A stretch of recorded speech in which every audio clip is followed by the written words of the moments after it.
নমস্কার, news now এর prime ডেস্কের পর্দায় আপনাদের সঙ্গে রয়েছে আমি পীযূষ। আপনারা দেখছেন নিউজ নাও। শুরু করছি এই মুহূর্তের বিস্তারিত সংবাদ। আমাদের পরিচয় আমাদের নিজস্ব লিপিতে, কোনো বিদেশি লিপিতে না। নাগরী লিপিকে স্বীকার করতে হবে ত্রিপুরাকেও। ককবরকের রোমান লিপির দাবি নিয়ে চলমান বিতর্কের মধ্যে স্পষ্টই জানিয়ে দিলেন কেন্দ্রীয় স্বরাষ্ট্রমন্ত্রী অমিত শাহ। ককবরকের রোমান লিপির দাবির চলমান বিতর্কের মধ্যেই শুক্রবার রাজ্যে অনুষ্ঠিত হয়ে গেল রাজভাষা আঞ্চলিক সম্মেলন। হাপানিয়া আন্তর্জাতিক মেলা প্রাঙ্গণে আয়োজিত সম্মেলনে উপস্থিত ছিলেন কেন্দ্রীয় স্বরাষ্ট্রমন্ত্রী অমিত শাহ। বক্তব্য রাখতে গিয়ে আমাদের নিজস্ব লিপি আমাদের পরিচয়, কোনো বিদেশি লিপি আমাদের পরিচয় হতে পারে না বলে স্পষ্টই জানিয়ে দিলেন স্বরাষ্ট্রমন্ত্রী অমিত শাহ। উত্তর পূর্বাঞ্চলের সব ভাষা দেবনাগরী লিপিকে স্বীকার করেছে। এক্ষেত্রে ত্রিপুরাকেও দেবনাগরী লিপিকে স্বীকার করা প্রয়োজন বলে স্পষ্টই জানিয়ে দেন কেন্দ্রীয় স্বরাষ্ট্রমন্ত্রী অমিত শাহ। यहाँ पर भावना व्यक्त करी कि सभी लोग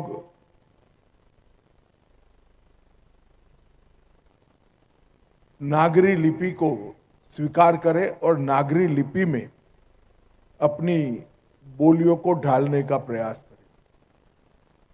त्रिपुरा में कुछ लोग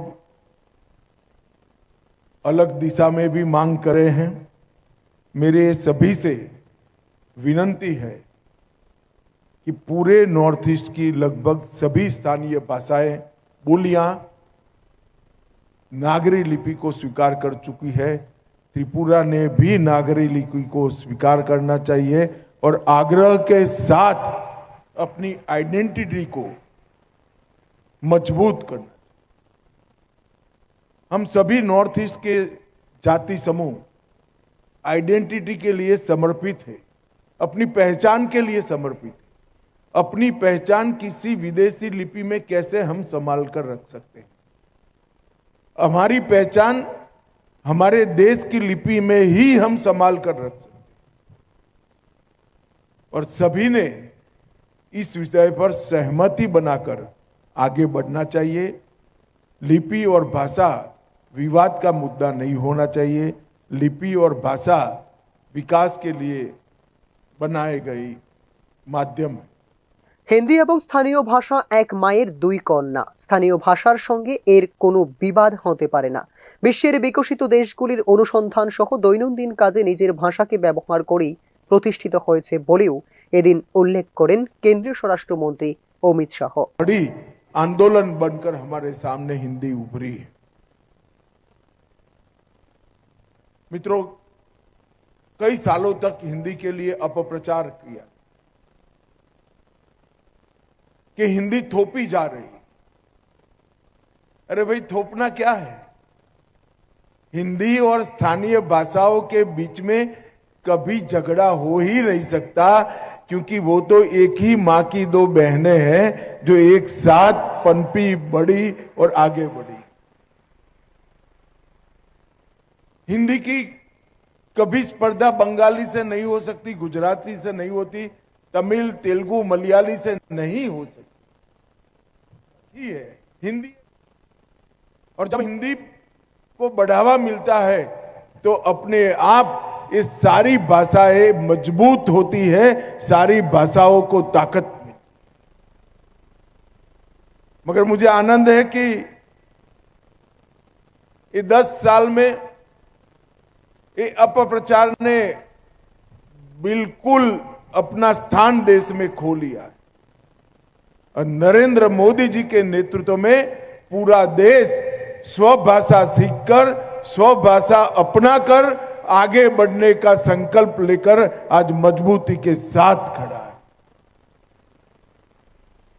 यह भी अपप्रचार हुआ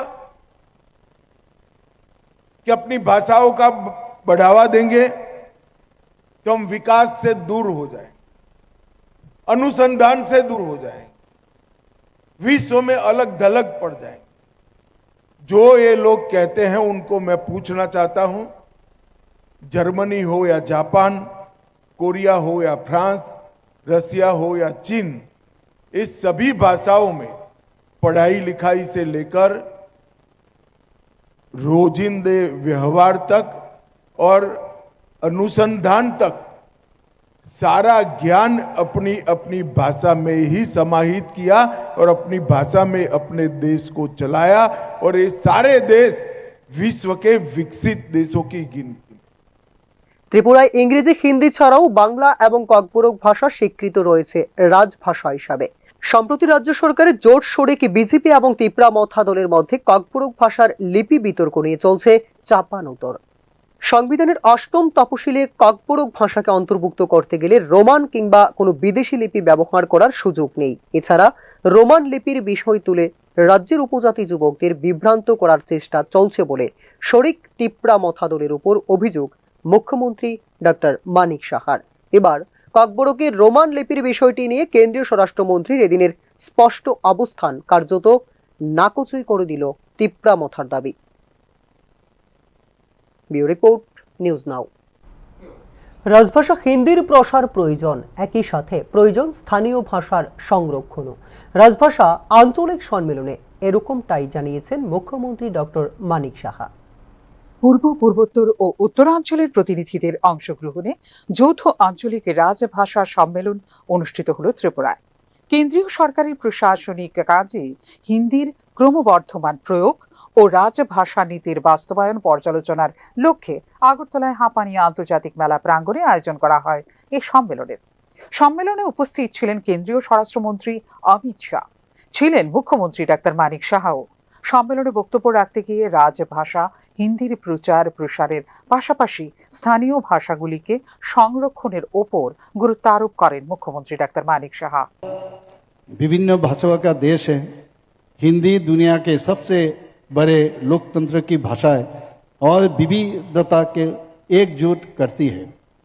स्वाधीन स्थानीय भाषाओं के संरक्षण और राष्ट्रभाषा का हिंदी का प्रसार दोनों साथ साथ चले। ऐसा नहीं है खाली हिंदी भाषा चले, इसके साथ साथ चले स्थानीय भाषा जो लोकल लैंग्वेज है उसको भी साथ साथ चले।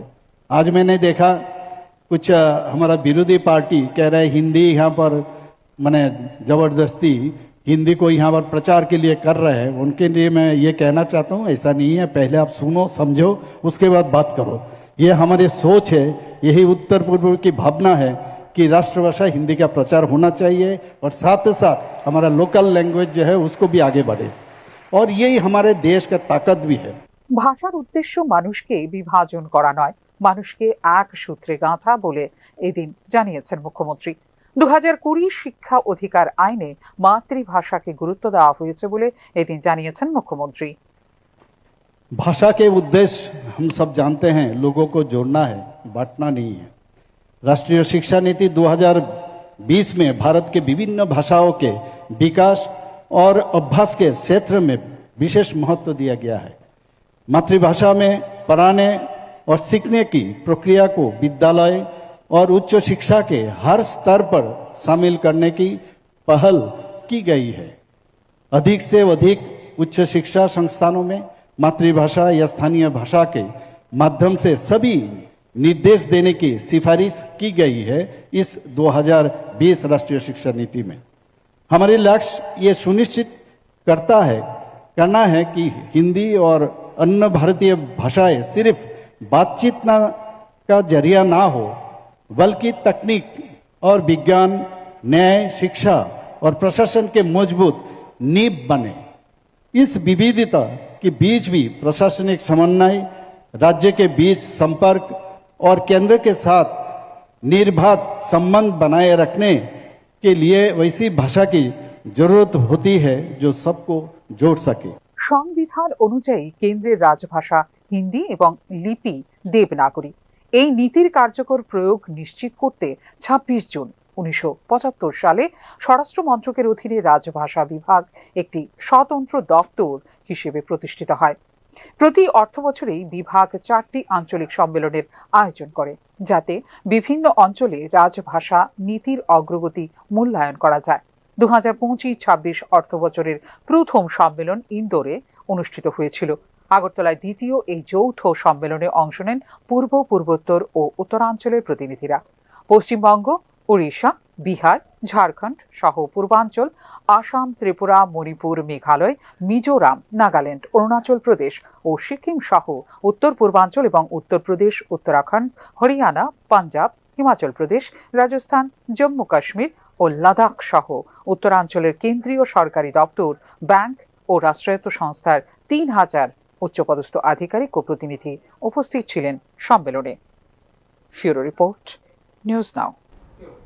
ত্রিপুরায় ভোটার তালিকার বিশেষ নিবিড় পরিমার্জন বা SIR প্রক্রিয়া শুরু করার প্রস্তুতি জোরদার করল ভারতের নির্বাচন কমিশন। আগামী এপ্রিল থেকে কাজ শুরুর সম্ভাবনা মাথায় রেখে আগাম প্রশাসনিক ও পরিকাঠামোগত প্রস্তুতি নিতে নির্দেশ দেওয়া হয়েছে ত্রিপুরার মুখ্য নির্বাচনী আধিকারিককে। ত্রিপুরায় ভোটার তালিকার বিশেষ নিবিড় পরিমার্জন বা SIR শুরু হওয়ার সম্ভাবনাকে ঘিরে প্রশাসনিক ও রাজনৈতিক মহলে আলোচনা শুরু হয়েছে নতুন করে। দেশ জুড়ে ধাপে ধাপে এই প্রক্রিয়া এগিয়ে নেওয়ার সিদ্ধান্ত নিয়েছে ভারতের নির্বাচন কমিশন। সেই ধারাবাহিকতায় আগামী এপ্রিল থেকে ত্রিপুরা সহ একাধিক রাজ্যে SIR শুরুর প্রস্তুতি নিতে মুখ্য নির্বাচনী আধিকারিকদের দেওয়া হয়েছে নির্দেশ। মূলত ভোটার তালিকার বিস্তৃত যাচাই ও হালনাগাদ প্রক্রিয়া হল বিশেষ নিবিড় পরিমার্জন। মৃত ভোটারদের নাম অপসারণ, স্থানান্তরিত বা দ্বৈত নাম সংশোধন, নতুন যোগ্য ভোটারদের অন্তর্ভুক্তি, এই সবই অন্তর্ভুক্ত থাকে SIR এ। নির্বাচনের নির্ভুলতা ও স্বচ্ছতা নিশ্চিত করতে সময় সময় এই প্রক্রিয়া হাতে নেয় কমিশন। ত্রিপুরার মতো ছোট কিন্তু রাজনৈতিকভাবে সংবেদনশীল রাজ্যে ভোটার তালিকার নির্ভুলতা বিশেষ তাৎপর্যপূর্ণ। এখানে বিধানসভা ও লোকসভা নির্বাচনে ভোটের ব্যবধান তুলনামূলক কম হওয়ায় তালিকার প্রতিটি সংশোধন প্রভাব ফেলতে পারে রাজনৈতিক সমীকরণে। SIR কার্যকর করতে হলে বুথ লেভেল অফিসার বা BLO নিয়োগ, প্রশিক্ষণ, তথ্য প্রযুক্তির সহায়তা, অনলাইন অফলাইন আবেদন যাচাই সব মিলিয়ে সক্রিয় করতে হয় একটি বিস্তৃত প্রশাসনিক কাঠামো। এপ্রিলকে সম্ভাব্য সূচনা মাস ধরে কমিশনের আগাম প্রস্তুতির নির্দেশ বাড়াচ্ছে প্রশাসনিক চাপও। ত্রিপুরায় পাহাড়ি ও প্রত্যন্ত অঞ্চলে পৌঁছানো, তথ্য যাচাই এবং নাগরিকদের সচেতন করা, এই দিকগুলো বিশেষ গুরুত্ব পাবে বলে মনে করছেন পর্যবেক্ষকরা। বিহারে SIR সম্পন্ন হওয়ার পর অন্যান্য রাজ্যে বিষয়টি নিয়ে কিছুটা অনিশ্চয়তা ছিল। এবার স্পষ্ট সময় রেখার সামনে আসায় সক্রিয় হচ্ছে রাজনৈতিক দলগুলিও। বিরোধী শিবির সাধারণত ভোটার তালিকা সংশোধন প্রক্রিয়া স্বচ্ছতার দাবি তুলেছে। অন্যদিকে প্রশাসনিক প্রস্তুতির উপর জোর দিচ্ছে শাসক দল। ত্রিপুরায় আগামী নির্বাচনী পর্বকে সামনে রেখে এই প্রক্রিয়া চলে আসতে পারে রাজনৈতিক বিতর্কের কেন্দ্রবিন্দুতে। বিশেষত নতুন ভোটার অন্তর্ভুক্তি ও নাম বাদ পড়ার অভিযোগ দুটি পাবে সমান গুরুত্ব। নির্বাচন কমিশনের এই পদক্ষেপ থেকে স্পষ্ট, সারা দেশে একটি সমন্বিত ও সময়বদ্ধ কাঠামোর মধ্যে ভোটার তালিকা শুদ্ধিকরণের কাজ এগিয়ে নিতে চায় তারা। ত্রিপুরার ক্ষেত্রে প্রশাসনিক দক্ষতা, স্বচ্ছতা এবং জনসম্পৃক্ততা এই তিনটি বিষয় নির্ধারণ করবে SIR এর সাফল্য। এপ্রিলের সম্ভাব্য সূচনাকে সামনে রেখে প্রস্তুতির অগ্রগতি দ্রুত এবং প্রক্রিয়াটি নির্বিঘ্নে সম্পন্ন করার উপর নেওয়া হচ্ছে পদক্ষেপ। ফিউরো রিপোর্ট, নিউজ নাও। রাজ্যের বরিষ্ঠ সাংবাদিকদের বিরুদ্ধে প্রাণনাশের হুমকি ধমকির ঘটনায় উদ্বেগ প্রকাশ করে দ্রুত তদন্ত ও নিরাপত্তা নিশ্চিত করার দাবিতে মুখ্যমন্ত্রীর দ্বারস্থ হয়েছে আগরতলা প্রেস ক্লাব। শনিবার প্রেরিত চিঠিতে এই ঘটনা শুধু সংবাদ কর্মীদের পেশাগত নিরাপত্তাকেই প্রশ্নের মুখে ফেলছে না, বরং গণতান্ত্রিক পরিবেশ ও মত প্রকাশের স্বাধীনতার উপরও নেতিবাচক প্রভাব ফেলছে বলেও চিঠিতে উল্লেখ করেছে আগরতলা প্রেস ক্লাব। রাজ্যের বরিষ্ঠ সাংবাদিক তথা সম্পাদক সান্নিধ্যে রায় এবং প্রেস ক্লাব সভাপতি প্রণব সরকারের বিরুদ্ধে সাম্প্রতিক প্রাণনাশের হুমকি ধমকির ঘটনার প্রেক্ষিতে দ্রুত তদন্ত ও প্রয়োজনীয় পদক্ষেপ গ্রহণের দাবিতে মুখ্যমন্ত্রীর উদ্দেশ্যে চিঠি দিল আগরতলা প্রেস ক্লাব। শনিবার প্রেরিত ওই চিঠিতে দায়িত্ব পালনরত সম্পাদক ও সাংবাদিকদের নিরাপত্তা নিশ্চিত করার পাশাপাশি এই ঘটনায় অভিযুক্তদের বিরুদ্ধে উপযুক্ত তদন্ত ক্রমে ব্যবস্থা গ্রহণের দাবিও জানিয়েছে আগরতলা প্রেস ক্লাব। সাম্প্রতিক সময়ে দায়িত্ব পালনরত কয়েকজন সম্পাদক ও সাংবাদিক বিভিন্ন জনপ্রতিনিধি এবং প্রভাবশালী মহলের পক্ষ থেকে হুমকি, ভয়ভীতি ও অশালীন আচরণের সম্মুখীন হচ্ছেন বলে মুখ্যমন্ত্রীকে প্রেরণ করা চিঠিতে উল্লেখ করেছে Agartala press club. Agartala press ক্লাবের বর্তমান সভাপতি সহ ক্লাবের একাধিক গুরুত্বপূর্ণ সদস্য যারা পত্রিকার সম্পাদক হিসেবেও দায়িত্ব পালন করছেন, তারাও হুমকি ও অনভিপ্রেত পরিস্থিতির শিকার হয়েছেন বলে জানিয়েছে আগরতলা প্রেস ক্লাব। উদ্দেশ্য প্রণোদিতভাবে সাংবাদিকদের সম্মানহানি এবং সামাজিকভাবে হেয় প্রতিপন্ন করার অপচেষ্টাও লক্ষ্য করা যাচ্ছে। এমনকি সংবিধানের শপথ গ্রহণ করে দায়িত্বপূর্ণ পদে অধিষ্ঠিত কিছু ব্যক্তির বিরুদ্ধেও সাংবাদিকদের প্রাণনাশের হুমকি প্রদানের অভিযোগ উঠে আসছে, যা অত্যন্ত উদ্বেগজনক বলে চিঠিতে জানিয়েছে আগরতলা প্রেস ক্লাব। বিষয়টি মুখ্যমন্ত্রীর দৃষ্টিগোচর হয়েছে এবং প্রকাশ্যে এই ধরনের ঘটনার বিরুদ্ধে কঠোর বার্তাও প্রদান করেছেন মুখ্যমন্ত্রী। তথাপি ঘটনার কয়েকদিন অতিবাহিত হলেও এখনো পর্যন্ত দৃশ্যমান কোনো কার্যকর পদক্ষেপ আইন শৃঙ্খলা রক্ষাকারী বাহিনীর পক্ষ থেকে গ্রহণ করা হয়নি। এর ফলে সাংবাদিক সমাজের মধ্যে উদ্বেগ ও ভয়ের পরিবেশ সৃষ্টি হয়েছে এবং জনপ্রতিনিধিদের সঙ্গে এক ধরনের অবিশ্বাসের পরিস্থিতি তৈরি হয়েছে বলে চিঠিতে জানিয়েছে আগরতলা প্রেস ক্লাব। আগামী দিনে রাজ্যে টিটিএডিসি নির্বাচন অনুষ্ঠিত হতে যাচ্ছে। এই প্রেক্ষাপটে গণতান্ত্রিক পরিবেশ বজায় রাখা এবং সাংবাদিকদের স্বাধীনভাবে দায়িত্ব পালন নিশ্চিত করা অত্যন্ত গুরুত্বপূর্ণ। বর্তমান পরিস্থিতি কেবল সংবাদ মাধ্যমের স্বাধীনতা ও পেশাগত নিরাপত্তাকেই চ্যালেঞ্জের মুখে ফেলছে না, বরং গণতন্ত্র ও মত প্রকাশের মৌলিক অধিকারের ওপরও নেতিবাচক প্রভাব ফেলছে বলে মুখ্যমন্ত্রীর উদ্দেশ্যে প্রেরিত চিঠিতে জানিয়েছে আগরতলা প্রেস ক্লাব। মুখ্যমন্ত্রী ডাক্তার মানিক সাহা নেতৃত্বে সাংবাদিকদের স্বার্থ ও সুরক্ষার বিষয়টি সর্বোচ্চ অগ্রাধিকার পেয়ে এসেছে। অতীতে বিভিন্ন সমস্যার সমাধানে তার ব্যক্তিগত উদ্যোগ এই আস্থাকে আরও সুদৃঢ় করেছে। সাংবাদিকরা প্রতিনিয়ত জনগণের পক্ষে সত্য তুলে ধরতে এবং রাষ্ট্র ও সমাজের উন্নয়নের চিত্র জনসম্মুখে আনতে নিষ্ঠার সঙ্গে কাজ করে থাকেন। কোনো সংবাদ সংক্রান্ত অভিযোগ থাকলে গণতান্ত্রিক পদ্ধতিতে তার প্রতিকার পাওয়ার যথেষ্ট সুযোগ রয়েছে। সেই পথ পরিহার করে সাংবাদিক ও সম্পাদকদের বিরুদ্ধে হুমকি প্রদান কোনোভাবেই গ্রহণযোগ্য নয় বলে চিঠিতে উল্লেখ করেছে আগরতলা প্রেস ক্লাব। এই ঘটনাগুলি দ্রুত, নিরপেক্ষ ও কার্যকর তদন্তের ব্যবস্থা গ্রহণ করা, হুমকির সম্মুখীন সংশ্লিষ্ট সাংবাদিক ও সম্পাদকদের যথাযথ নিরাপত্তা নিশ্চিত করা, মাঠ পর্যায়ে দায়িত্ব পালনরত সকল সংবাদ কর্মীর সুরক্ষায় আইন শৃঙ্খলা রক্ষাকারী বাহিনীকে প্রয়োজনীয় নির্দেশ প্রদান করা এবং ভবিষ্যতে এই ধরনের ঘটনার পুনরাবৃত্তি রোধে কঠোর ও দৃষ্টান্তমূলক ব্যবস্থা গ্রহণ করার দাবিও জানিয়েছে আগরতলা প্রেস ক্লাব। মুখ্যমন্ত্রী সদয় বিবেচনা ও দ্রুত কার্যকর পদক্ষেপ সাংবাদিক সমাজের নিরাপত্তা নিশ্চিত করবে এবং মুক্ত গণমাধ্যম রক্ষায় একটি গুরুত্বপূর্ণ অগ্রগতি হিসেবে চিহ্নিত হবে। মুখ্যমন্ত্রীর উদ্দেশ্যে প্রেরিত চিঠিতে এই প্রত্যাশাও ব্যক্ত করেছে Agartala press club. Bureau report, news now. আসারামবাড়ির চামু বস্তিতে সীমান্তরক্ষী বাহিনীর অভিযানে সৈন্যগুলি ও বাড়িতে ঢুকে মারধরের অভিযোগকে ঘিরে তীব্র উত্তেজনা ছড়িয়েছে এলাকা জুড়ে। আহত দুজনকে খোয়াই জেলা হাসপাতালে ভর্তি করা হয়েছে। বিএসএফ এর জওয়ানরা বিনা নোটিশে বাড়িতে ঢুকে সন্তান সম্ভবা মহিলা সহ পরিবারের সদস্যদের উপর নির্যাতন চালায় বলে অভিযোগ সংশ্লিষ্ট পরিবারের।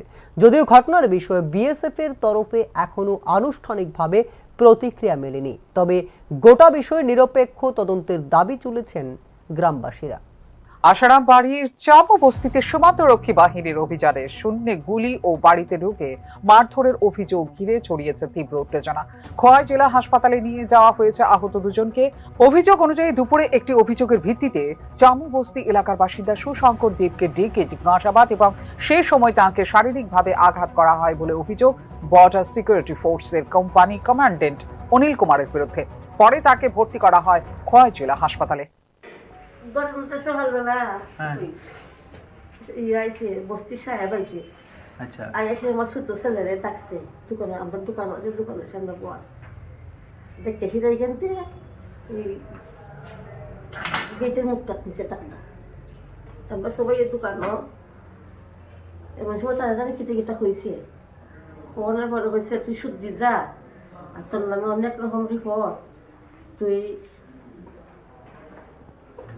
তারা স্যাম্পল নিয়ে জুলাই দিন হয়তো কইছে আমি তো দোকানদারি করি, আর আপনার যে রোজ কথা আমার কইতাছিল আপনার কত করে এখন সাহেব কথা হইতে হিসাবে কথা কই কইতে টানি যেন দইরে সিরা তাদের এখানে মধ্যে গুছিয়ে আরম্ভ করছে। আপনারা মারধর করছে? না এই সময় তো করছে না, এই সময় করছে না, সন্ধ্যাবেলা কোন রাত্রে গিয়া কারা কারা কারা আইছিল আপনাদের মারধর কারা করছে? বিএসএফ সাহেব। কোন জায়গার বিএসএফ? সামবস্তি। নাম জানেন নি তার যে আইছিল? নামটা আমি জানি না, কিন্তু কত নম্বর ব্যাটালিয়ন জানেন নি? অসুবিধা হচ্ছে না তো? সিমে রানবো সিমে না না এটা নাম তো সমাধান হয় আপনারা মারধর করছে না?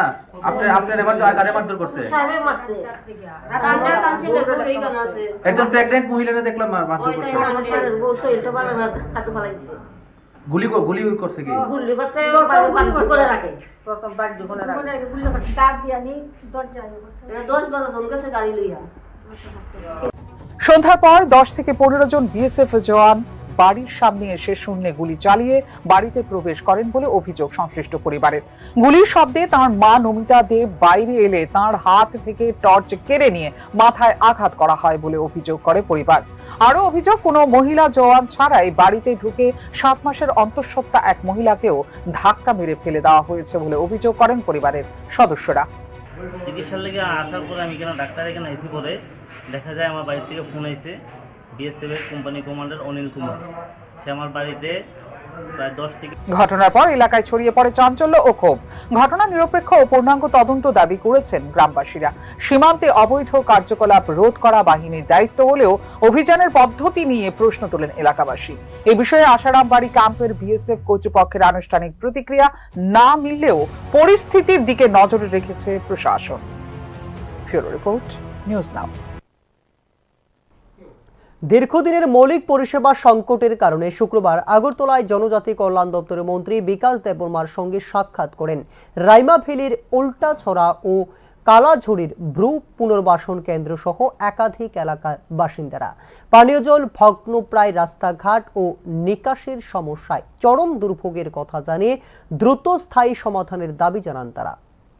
জনজাতি অধ্যুষিত নয়, এমন একাধিক এলাকায় বসবাসকারী জনজাতি মানুষের দীর্ঘদিনের বঞ্চনার অভিযোগ সামনে এলো নতুন করে। রাইমা ভ্যালির উল্টোছড়া ও কালাঝাড়ির ব্রু শরণার্থী পুনর্বাসন কেন্দ্র সহ আশপাশের কয়েকটি গ্রামের বাসিন্দারা শুক্রবার আগরতলায় এসে জনজাতি কল্যাণ দপ্তরের মন্ত্রী বিকাশ দেববর্মার সরকারি বাসভবনে সাক্ষাৎ করে তুলে ধরেন তাঁদের সমস্যার কথা। বাসিন্দাদের অভিযোগ, পানীয় জল চলাচলের উপযোগী রাস্তা এবং নিকাশির মতো মৌলিক পরিষেবার অভাবে নিত্যদিন চরম দুর্ভোগের মধ্যে কাটছে তাঁদের জীবন। বর্ষাকালে কাদা ও জলমগ্ন রাস্তায় স্কুল, বাজার বা স্বাস্থ্য কেন্দ্রে পৌঁছানো হয়ে পড়ে কার্যত দুঃসাধ্য। বহু পরিবার নিরাপদ পানীয় জলের অভাবে দূরবর্তী টিউবওয়েল বা ঝর্ণা জলের উপর নির্ভর করতে বাধ্য হচ্ছে, যা স্বাস্থ্য ঝুঁকি বাড়াচ্ছে বলেও তাঁদের দাবি। স্থানীয়দের বক্তব্য, বামফ্রন্ট সরকারের দীর্ঘ 35 বছরের শাসনকাল থেকে শুরু করে পরবর্তী সময়ে বর্তমান এডিসি প্রশাসনের আমলেও স্থায়ী সমাধান হয়নি সমস্যাগুলির। উন্নয়নের একাধিক প্রতিশ্রুতি মিললেও বাস্তবে দৃশ্যমান অগ্রগতি না থাকায় ক্ষোভ বাড়ছে সাধারণ মানুষের মধ্যে। তাদের অভিযোগ, প্রশাসনিক উদাসীনতার সুযোগে বিষয়টি রাজনৈতিক ইস্যুতে পরিণত হলেও প্রকৃত সমাধান রয়ে গেছে অধরাই।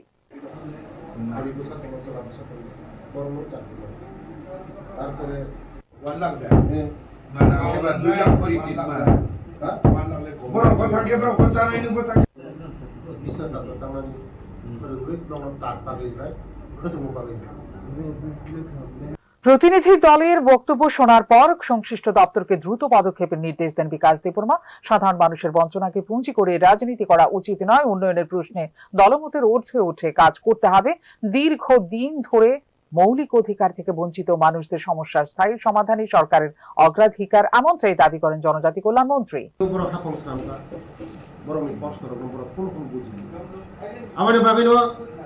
তিনি সারা ত্রিপুরানি যাত্রা সারা ত্রিপুরানি তিনি যারা গুরু তাকুক হাयै बंनि कमप्लेन न बंनि बखानि कगनो बखानि दुखरनो साइसा के जे बसकांगले तेमति हेबु खालिया कारण एडिसिओ बरंगनो हका मायम सेसाब पर्यन्त बं मांगना चारि आइसान न खुंसा केमनो फुनो दिमा करे केमनो मुंसारिमा करे অথচ বংনি বুট না খা বুট না ওই এডিসি হাতছা। সংশ্লিষ্ট এলাকায় জরুরি ভিত্তিতে সমীক্ষা চালিয়ে পানীয় জল ও রাস্তাঘাট সংস্কারের প্রস্তাব তৈরি করা হবে বলে জানানো হয়েছে প্রশাসনের পক্ষ থেকে। তবে দীর্ঘ বছরের অব্যবস্থার পর বাস্তবে কত দ্রুত পরিবর্তন আসবে তা নিয়েই রয়ে গেছে সংশয়। আপাতত প্রতিশ্রুতির ভরসাতেই দিন গুনছেন রাইমা ভ্যালি ও কালাঝাড়ির মানুষ। ফিউরো রিপোর্ট, নিউজ নাও। কেন্দ্রীয় সরকারের রাজভাষা নীতির বাস্তবায়ন জোরদার করতে ত্রিপুরা সফর করে প্রশাসনিক দপ্তর ও শিক্ষা প্রতিষ্ঠানে হিন্দি ভাষার ব্যবহার পর্যালোচনা করেছে দিল্লি থেকে আগত এক উচ্চ পর্যায়ের প্রতিনিধি দল। আগরতলায় পিএম শ্রী কেন্দ্রীয় বিদ্যালয় পরিদর্শনের মাধ্যমে কেন্দ্রীয় নির্দেশিকার অগ্রগতি খতিয়ে দেখেন তারা।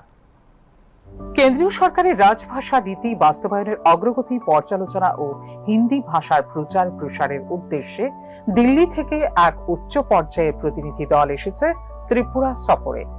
প্রশাসনিক কাঠামোয় হিন্দির ব্যবহার কতটা কার্যকরভাবে প্রয়োগ হচ্ছে তার সরেজমিনে খতিয়ে দেখাই হলো এই সফরের মূল লক্ষ্য।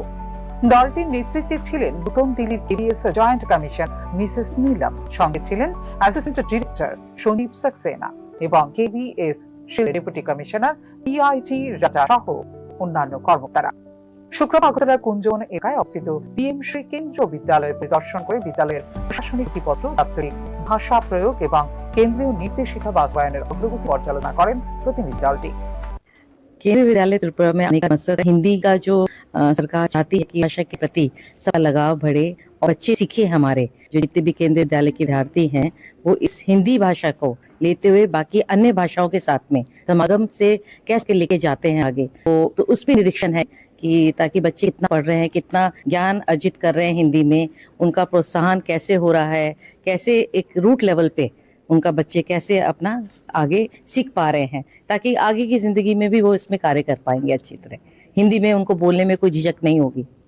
ভারতের সংবিধানের ৩৪৩ অনুচ্ছেদ অনুযায়ী হিন্দিকে স্বীকৃতি দেওয়া হয়েছে কেন্দ্রীয় সরকারের রাজভাষা হিসেবে।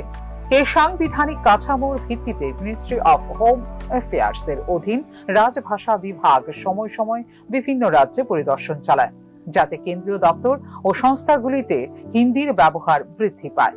প্রশাসনিক কাজে হিন্দির প্রসার আন্তঃরাজ্য যোগাযোগ সহজ করবে এবং সরকারি কার্যক্রমে ভাষাগত ঐক্য জোরদার করবে। বিশেষ করে কেন্দ্রীয় বিদ্যালয়, ব্যাংক, ডাক বিভাগ, রেল ও অন্যান্য দপ্তরে দ্বিভাষিক নথিপত্রের ব্যবহার নিশ্চিত করা সরকারের অগ্রাধিকার বলে জানিয়েছে প্রতিনিধি দলটি। अंतर्राष्ट्रीय भाषा के रूप में उभर के सामने आ रही है और पूरे विश्व में जो है ये मान लिया कि हिंदी अपने आप में बहुत समृद्ध भाषा है। इसके लिए जो है सारे विश्व में जो है आपको ये जानकर आश्चर्य भी होगा, मतलब अच्छा भी लगेगा कि पूरे विश्व में कई जो विश्वविद्यालय हैं वहाँ हिंदी पढ़ाई जा रही है। तो इसीलिए जो हम भी ये चाहते हैं कि हमारे जो इस तरह के दूरस्थ जो केंद्रीय विद्यालय हैं वहाँ के छात्र भी जो हमारे हिंदी भाषा का जो महत्व पहचाने और उसमें जो है अपने आपको जो है संपन्न करें। ये हमारा मुख्य लक्ष्य होता है और जितना जो काम वाम हमारा हिंदी राजभाषा में होना है लक्ष्य के अनुसार वो हम यहाँ पे आके जांच करते हैं। ত্রিপুরা একটি বহুভাষিক রাজ্য, যেখানে বাংলা ও ককবরক সহ একাধিক আঞ্চলিক ভাষার প্রচলন রয়েছে।